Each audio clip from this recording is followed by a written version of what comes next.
দেশের মাননীয় প্রধানমন্ত্রী ও বিজেপির ম্যানিফেস্টোতে সিএ এনআরসি যাই বলুন না কেন, নাগরিকত্ব সংশোধনী আইন আজ থেকে দেশে লাগু হলো।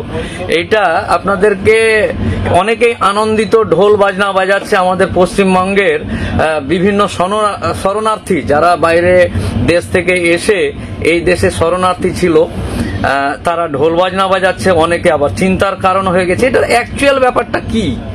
এনআরসি বা সিএ বা যাই বলুন না কেন, যেভাবে আপনি চিনতে পারুন না কেন, এটার অ্যাকচুয়াল ব্যাপারটা কি এটা জানতে গেলে এখনো যে রুলস, মানে এটা তো দেখুন আমি পড়ে আপনাদেরকে বলি যে নাগরিকত্ব সংশোধন অধিনিয়ম 2019 ভারতের 3টা পড়োশী দেশ পাকিস্তান, আফগানিস্তান, বাংলাদেশ, এই দেশ থেকে যারা ধর্মীয় কারণে পীড়িত মানে অত্যাচারিত, তারা এই 31শে ডিসেম্বর 2014 আগে पहले से भारत शरण मांगी नागरिकत्व देवा হবে।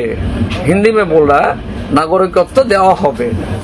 3টা দেশ কি দেশ? আফগানিস্তান, পাকিস্তান ও বাংলাদেশ।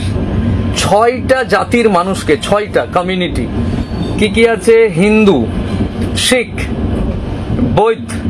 বৌদ্ধ, জৈন, পারসি এবং ईसाई বা খ্রিস্টান, যেটাই বলুন না কেন। पूर्णवास और नागरिकत्व कानून बाधाया के दूर करता है। देश के पीड़ित शरणार्थी सम्मानजनक जीवन देता है। যারা শরণার্থী তাদেরকে সম্মানজনক জীবন দিবে আর কি এই আইনটা। এর লিখছে আর কি মুদ্দা, सीए मुद्दे লেখা আছে। नागरिकत्व अधिकार से उनका सांस्कृतिक, भाषार, सामाजिक पहचान रक्षा होगी।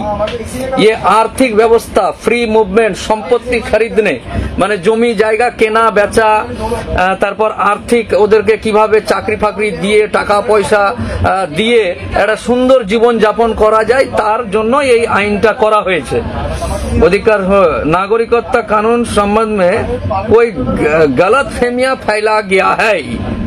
ये नागरिकत्व देवार आईन বলছে, এটা ইনি বলছেন सीए কোনো ভারতের নাগরিকত্ব नहीं जाएगी चाहे वो किसी भी धर्म का हो।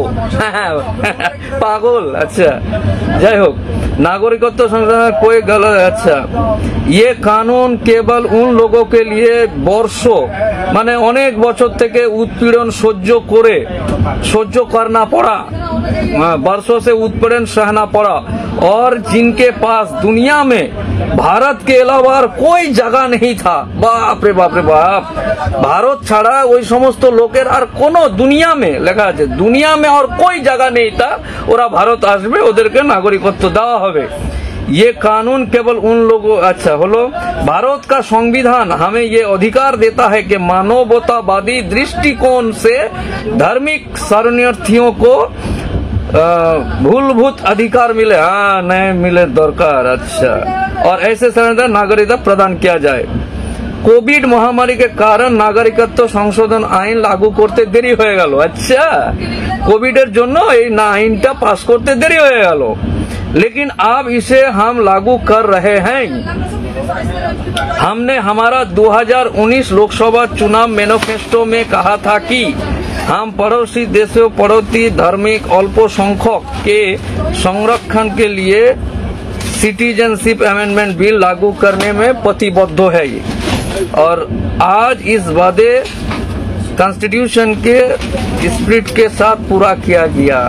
देखो ना, এখনো যারা আনন্দিত হয়ে ঢোল ফাটাচ্ছে, আনন্দিত হওয়ার খুব যে একদম আহামরি ব্যাপার, কারণ ওখানে কি লেখা আছে কারা পাবে তার মধ্যে ওই ভদ্রলোক পড়ছে কিনা, যে ঢোলটা বাজাচ্ছে তার মধ্যে ওই ভদ্রলোকের নাম বা তার স্ত্রী বা ছেলে মেয়ের নাম আছে কিনা, এবং তারা সেই ক্যাটাগরির মধ্যে পড়ছে কিনা।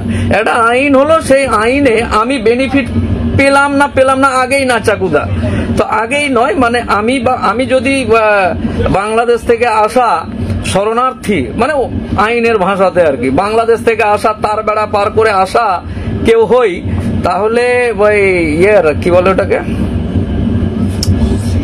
হ্যাঁ না তার মানে যোগ্যতা সেখানে আছে কিনা বা কি বিষয়টা আছে, এই স্বাভাবিক বিষয়গুলো আগে দেখতে হবে। একজন উকিল হিসাবে আপনাদের সকলকে বলছি, ডোন্ট ওয়ারি, अभी टाइगर जिंदा है हैं?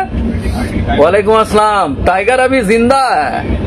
আইন, দেশ, সংবিধান, ভারতবর্ষের মানুষ সবাই জিন্দা আছে। এখনই সব শেষ নাকি? ওয়েট, আগে দেখা যাক কিভাবে কত ধানে কত চাল বের করেছে। 20 কেজি ধানে 16 কেজি চাল না 15 কেজি চাল, কি হয়েছে আগে দেখি। ধানের থেকে পাতানি বেশি নাকি, সেগুলো দেখার পরে পরবর্তী ফলো রাখবেন। ভারতবর্ষের আইন পুঙ্খানুপুঙ্খ ভাবে পড়ে এবং এই সি এর রুলস কিভাবে লাগু হয়েছে, কারা বেনিফিটেড হবে, কারা ক্ষতিগ্রস্ত হবে, কি থেকে কি হবে, সমস্ত কিছুই ভেবে চিনতে দেখা হবে। শুধু একটাই কথা বলবো, ডোন্ট ওয়ারি, টাইগার अभी जिंदा है।